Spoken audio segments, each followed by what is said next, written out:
C'est sans doute l'objet qu'on tient le plus souvent dans nos mains, notre téléphone. Aujourd'hui, on va voir ensemble comment on peut transformer notre relation avec cet appareil. L'idée, c'est de voir notre vie numérique sous un angle de foi, de faire en sorte que ce défilement, parfois un peu machinal, devienne un service qui a du sens. Franchement, pour la plupart d'entre nous, la réponse est la même, non? On attrape notre téléphone, c'est devenu un réflexe presque universel, ça fait tellement partie de notre quotidien qu'on n'y pense même plus. C'est notre réveil, notre fil d'actualité, notre premier contact avec le monde extérieur, avant même d'avoir posé un pied par terre.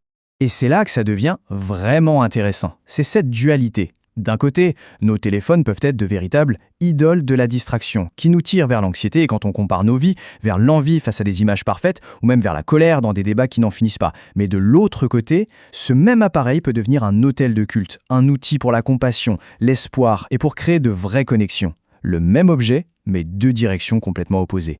Alors, la vraie question c'est comment faire pencher la balance? Comment passer de l'idole à l'autel? Comment transformer cet outil qui peut être une source d'anxiété en un instrument qu'on consacre pour quelque chose de plus grand? En fait, il y a une habitude toute simple, mais incroyablement puissante qui peut tout changer. Chaque matin, au moment de prendre son téléphone, de prendre juste une seconde pour le consacrer. Une prière toute simple du genre « Seigneur, que tout ce que je vais faire avec cet appareil aujourd'hui t'honore ». Ce petit geste, ça peut vraiment réaligner notre cœur et notre esprit pour la journée.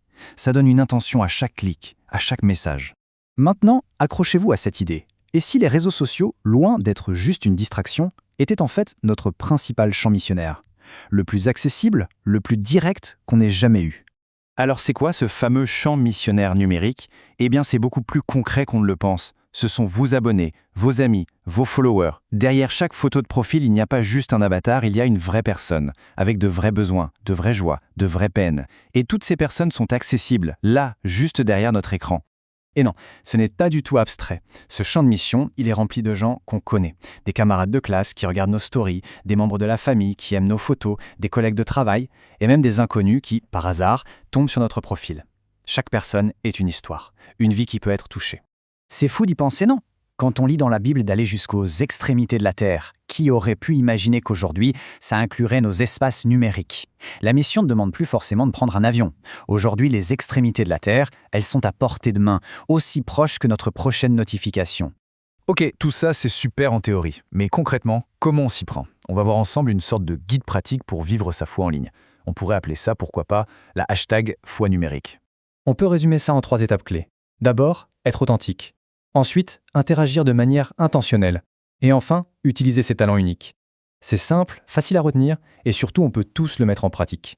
Alors la première étape, l'authenticité. C'est crucial. Dans un monde rempli de filtres et de vies parfaites mises en scène, être vrai, c'est comme une bouffée d'air frais. Ça ne veut pas dire tout dédaler, mais simplement montrer comment notre foi s'intègre dans la vraie vie, avec ses hauts et ses bas. Parler d'un projet qui nous passionne, d'une difficulté qu'on a surmontée, d'une petite joie, c'est tellement plus parlant qu'une image de perfection. Deuxième point, l'intentionnalité. L'idée, c'est de passer du défilement un peu zombie à un vrai engagement. Ça peut être un commentaire de soutien sous la publication d'un ami ou un message privé pour encourager quelqu'un qui a l'air de passer un moment difficile. C'est vraiment transformer la consommation passive d'infos en une connexion humaine active. Et enfin, la troisième clé, utiliser ses propres talents. Chacun a des dons uniques. Un artiste peut créer un visuel qui touche les gens. Quelqu'un qui aime écrire peut partager une courte pensée. Un musicien peut poster la reprise d'un chant. Même un gamer peut créer une communauté en ligne positive et saine. Le but, ce n'est pas d'imiter les autres, mais de mettre à profit ce que Dieu nous a déjà donné. Maintenant, parlons d'un truc super important. Il faut complètement changer notre état d'esprit et redéfinir ce que le succès veut dire dans le monde numérique. On doit passer des indicateurs classiques à une perspective plus spirituelle. Regardez cette comparaison. Elle parle d'elle-même. Les réseaux sociaux nous apprennent à mesurer le succès en nombre de j'aime, d'abonnés, de partages. Mais les critères qui comptent vraiment, eux, sont différents. La fidélité dans ce qu'on partage, l'encouragement qu'on apporte et le fait de toucher ne serait-ce qu'un seul cœur. Et c'est ça le point le plus important. Le chiffre 1. La valeur de toucher une seule personne est immense. Une publication qui a peut-être peu de j'aime, mais qui a redonné espoir à une personne qui en avait besoin, c'est une victoire incroyable. Après tout, on nous dit que le ciel se réjouit pour une seule âme qui se rapproche de Dieu. Bien sûr, on peut se sentir découragé. La fatigue numérique, ça existe. On peut avoir l'impression que nos efforts ne servent à rien. Mais c'est là que le principe de la fidélité entre en jeu. Une petite graine qu'on sème en ligne peut prendre des années à pousser.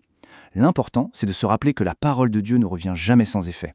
Faisons confiance au processus, et la récolte viendra, parfois d'une manière qu'on n'aurait jamais imaginée.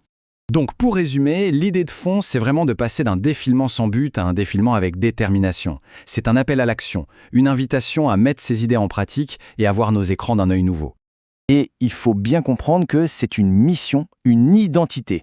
Chaque croyant est un ambassadeur du Christ dans le monde numérique. Et tout à coup, le téléphone, les applications, les publications, tout ça devient des outils au service d'une vocation sacrée. Du coup, on peut se quitter avec une question. Une question pour passer à l'action dès cette semaine. Comment est-ce que je peux utiliser ma plateforme, mes réseaux, pour encourager quelqu'un ? La mission, elle commence maintenant.